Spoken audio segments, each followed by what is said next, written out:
go around knocking on doors, but I just had to see you. You know, Shakespeare was the first person to invent knock-knock jokes. Did he? Yeah, it was in his play Macbeth.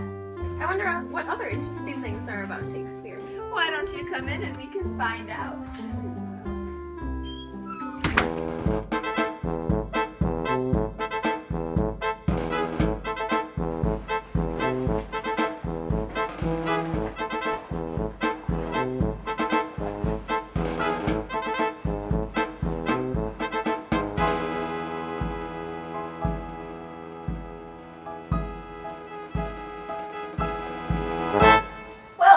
William Shakespeare was born in Stratford-upon-Avon in England on April 23, 1564.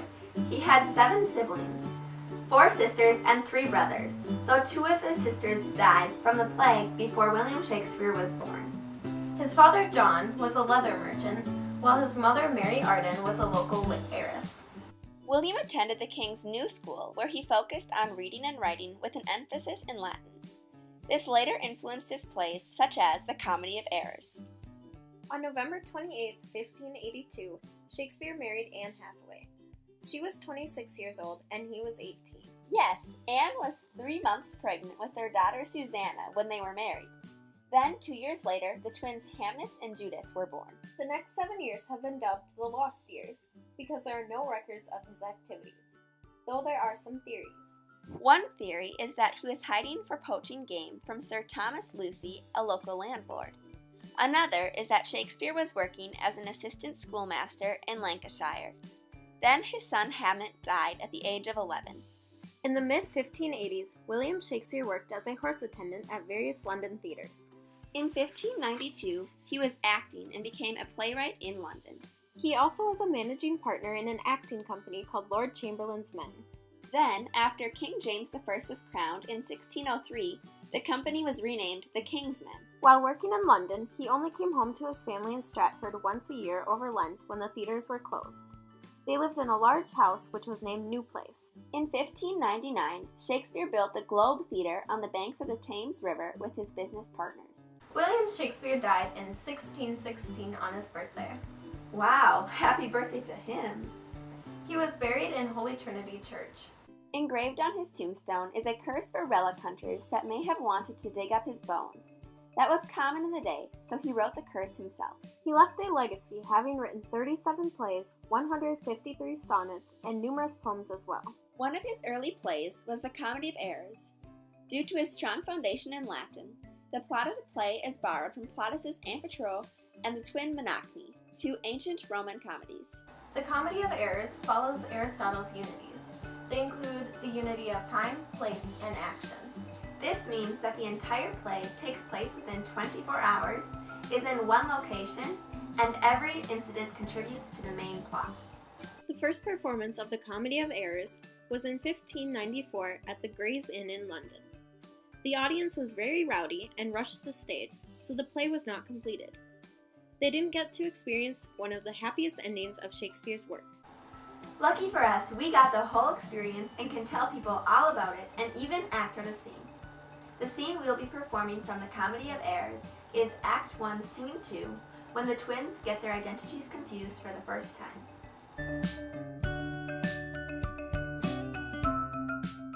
Duke Solanus is the ruler of Ephesus, and he takes pity on Aegeon after hearing his story. The Duke grants him a day to find his lost family or to find money to avoid execution. Aegeon is the father of identical twin sons, both named Antipholus, one of Syracuse, the other of Ephesus. He also bought another set of identical twin boys, the Dromio twins, to be the servants of his own twins. He was separated from his wife Amelia, one of his sons, and one of the servant twins while at sea. He has devoted himself to finding the other half of his family when he is arrested upon entering Ephesus. Amelia is the long-lost wife of Aegeon. Her set of children was kidnapped from her, and she didn't know what became of them. In Ephesus, she provides sanctuary for Antipholus of Syracuse when he is running from the townspeople. She has become an abbess. Antipholus of Syracuse is the twin raised by Aegeon. He departs from his father in search of his brother. He arrives in Ephesus with Dromio, whereupon his identity is confused by family and friends of his twin, Antipholus of Ephesus. Dromio of Syracuse is the servant of Antipholus of Syracuse, and he is twins with Dromio of Ephesus. He travels with Antipholus to the city of Ephesus, where his identity is mistaken for that of his twin brothers. Dromio of Ephesus is the servant of Antipholus of Ephesus. He often mistakes Antipholus of Syracuse for his master, and in return is mistaken for his brother Dromio of Syracuse. This set of twins provides much of the comedy with their witty remarks.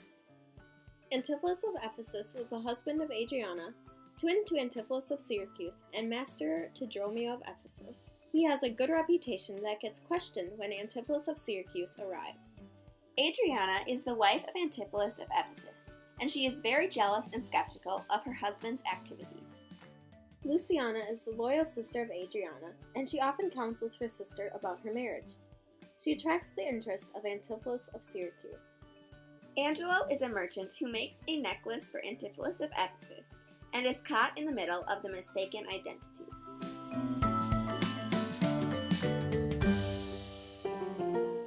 "23 years in the past, while on a trip, Amelia gave birth to identical twin boys. On the same day, a poor woman in the city gave birth to identical twin boys. Egeon purchased the poor woman's twins to be raised as servants for his own boys." As the 6 of them were sailing home to Syracuse, the ship sank, separating them. Egeon, one son, and one servant were rescued by one ship, while Amelia was rescued with the other 2 babies. They each did not know of the fate of the other. Egeon believed the others were dead, so he renamed his son and adopted servant the same name as their brothers to honor their memory. Once Antipholus reached the age of 18, he set off with his servant Dromio on a quest to find their lost brothers. After a time, Egeon, who was left alone, decided to search for them. He found himself in Ephesus, where he was arrested for being from Syracuse, for foreigners were not welcomed in Ephesus. Egeon was to be executed, but first the Duke allowed Egeon to share his story. From this, the Duke learned of the twins and the grief of Egeon, and allowed him a day to try to find them. The Duke also gave him the option to try to collect 1,000 marks for bail. Antipholus of Syracuse, along with Dromio of Syracuse, arrived in Ephesus to search for their brothers. Being of Syracuse, they didn't wish to lose their money and be arrested. Our scene starts with Antipholus of Syracuse telling Dromio of Syracuse to bring his money to a safe place. Go bear it to the centaur where we host, and stay there, Dromio, till I come to thee. Within this hour it will be dinner time. Till that, I will view the manners of the town, peruse the traders, gaze upon the buildings, and then return and sleep within mine inn. For with long travel I am stiff and weary.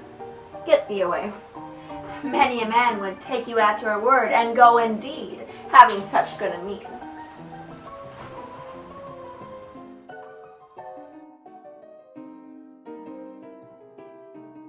Here comes the almanac of my true date. What now? How chance thou art returned so soon? Returned so soon? Rather approached too late. The capon burns, the pig falls from its spit. The clock has strucken 12 upon the bell. My mistress made it 1 upon my cheek. She is so hot because the meat is cold. The meat is cold because you come not home. You come not home because you have no stomach. You have no stomach, having broke your fast. But we that know what is to fast and pray are penitent on your defaults today. Stop in your wind, sir. Tell me this, I pray. Where have you left the money that I gave you? Oh, 6pence I had o' Wednesday last to pay the saddler for my mistress Crupper. The saddler had it, sir. I kept it not. I am not in a sportive humor now. Tell me, and dally not, where is the money? We being strangers here, how darest thou trust so great a charge from thine own custody? I pray you, Jester, as you sit at dinner. I, from my mistress, come to you in post. If I shall return, I shall be post indeed. For she will scour your faults upon my pate. Methinks your ma, like mine, should be your clock, and strike you home without a messenger. Come, Dromio, come, these jests are without season. Reserve them for a merrier hour than this. Where is the gold I gave in charge to thee? To me, sir? Why, you gave no gold to me. Come, sir knave, have done with this foolishness, and tell me how thou hast disposed thy charge. My charge was but to fetch you from the mart, home to your house, the Phoenix, sir, to dinner. My mistress and her sister stays for you. Now I am a Christian, answer me. In what safe place you have bestowed my money? Meanwhile, Adriana was upset as she waited for her husband, Antipholus of Ephesus, to come home for lunch. She complained about the unequal balance of power that existed between men and women. Her sister, Luciana, reminded her to have patience. Dromio of Syracuse returned from securing his master's money, and Antipholus of Syracuse was upset with him. Antipholus of Syracuse was angry after the incident with Dromio of Ephesus, whom he believed to be his own servant. Antipholus and Dromio of Syracuse ran into an angry Adriana along with Luciana. Claiming to be Antipholus's wife, Adriana demanded that he come home for dinner. Due to her distressed state, Antipholus and Dromio of Syracuse complied. Upon arriving at Antipholus of Ephesus's home, the Phoenix, Dromio was left at the door to keep others out. Meanwhile, Antipholus of Ephesus arrived back at home, the Phoenix, after making a deal with Angelo the merchant about a necklace for Adriana. Antipholus of Ephesus attempted to enter his home. However, Dromio of Syracuse refused to open the door. After being denied access to his home, Antipholus of Ephesus and the merchants accompanying him decided to eat dinner at the courtesan's house. While at the Phoenix, Luciana reprimanded Antipholus of Syracuse for treating Adriana poorly. He then expressed his love for Luciana. She was in disbelief because Antipholus was married to her sister, Adriana. In the kitchen, Dromio of Syracuse was having problems with the cook, Nell, who was married to Dromio of Ephesus. The chaotic dinner prompted Antipholus of Syracuse and Dromio of Syracuse to seek passage on the next ship leaving Ephesus. While leaving the Phoenix, Antipholus and Dromio of Syracuse were mistaken as their brothers, and Angelo gave them the necklace meant for Adriana. Angelo agreed to accept payment later. Angelo found Antipholus of Ephesus and expected the payment for the necklace. However, Antipholus of Ephesus, having not received the necklace, didn't wish to pay until he received the necklace. Believing Antipholus of Ephesus was lying, Angelo had him arrested. Dromio of Syracuse approached Antipholus of Ephesus, relaying the message that a ship was ready to leave Ephesus. Antipholus of Ephesus was angry at Dromio of Syracuse for his nonsense and asked him to get bail money from his wife. Dromio of Syracuse got the money from Adriana and relayed what happened. On his way back, he ran into his real master, Antipholus of Syracuse, and tried to give him the bail money. Meanwhile, Antipholus of Ephesus was still under arrest when his servant, Dromio of Ephesus, returned with rope and not bail money. Because of all the confusion, Antipholus and Dromio of Ephesus were deemed to be crazy. Adriana and Luciana arrived with Dr. Pinch, who also happened to be an exorcist. Adriana believed that her husband and his servant were possessed, and the two men were tied up and taken to the Phoenix. The women took care of the debt owed for the necklace. Adriana, Luciana, and an officer ran into Antipholus and Dromio of Syracuse and believed that they had escaped from their bindings. Antipholus and Dromio of Syracuse took refuge in a nearby abbey where they were protected by the abbess. Wanting to return Antipholus and Dromio of Ephesus to the jail, Adriana enlists the help of the Duke, who was passing by with Aegeon. Antipholus and Dromio of Ephesus escaped from their bindings and went to the abbey. Adriana and the others were confused about how the two men emerged from the abbey without them noticing. Aegeon recognized Antipholus of Ephesus and believed him to be his son Antipholus of Syracuse. Much to Aegeon's dismay, Antipholus of Ephesus did not recognize him. When the abbess brought out Antipholus and Dromio of Syracuse, everyone realized there were two sets of twins. Understanding that as the cause of the day's confusion, everyone settled their affairs. Seeing Aegeon, the abbess, also known as Amelia, was reunited with her husband and her sons. The twins met their other halves, and the entire family entered the abbey as one to debrief their new discovery.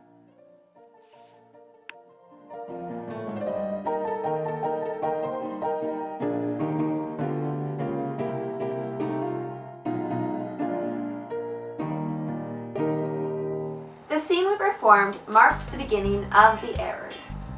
The entire play focuses on the mistaken identities of the two sets of identical twins. Quite outrageously, the two sets of twins share the same name and clothes in order for these errors to occur.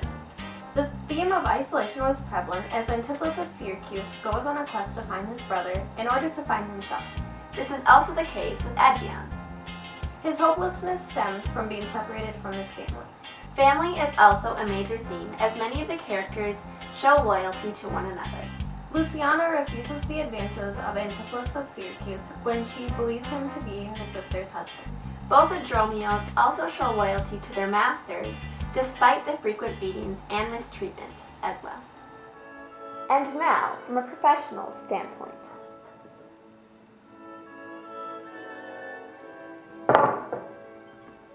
According to Harold Bloom, The Comedy of Errors is one of Shakespeare's best plays.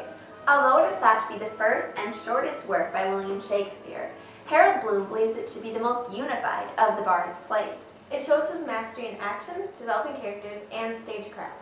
Bloom also believes this comedy excels in comparison to Shakespeare's other plays, such as the various Henry VI plays and The Two Gentlemen of Verona, which Bloom deemed to be rather lame. Bloom applauds Shakespeare on his sophisticated rendition of Plautus's plays and ideas. Bloom also brings to attention the anticlimactic reunion between the Antipholus twins in comparison to the cheery reunion of the Dromio twins. And now for a less professional standpoint. We both agreed that The Comedy of Errors had a simple plot and was easy to follow in comparison to other Shakespeare plays, such as King Lear, which had numerous subplots. One aspect that we found to be difficult was keeping the characters straight, as the identical names of the twins threw us off. However, the lighthearted tone of the play was very refreshing, especially after reading the tragedies that were Macbeth, King Lear, and Romeo and Juliet. We found the Antipholus twins to be much easier to distinguish due to their differentiated personalities, while the Dromio twins were truly identical in every aspect. Though this is the shortest play of Shakespeare's, we found the constant mix-up of the characters to be very redundant and thought it could have a bit more variation.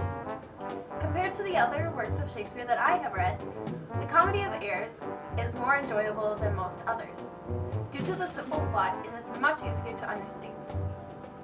Personally, I found The Comedy of Errors to be less enjoyable due to the simple plot. I find stories with many subplots, such as King Lear, to be more rewarding when finished.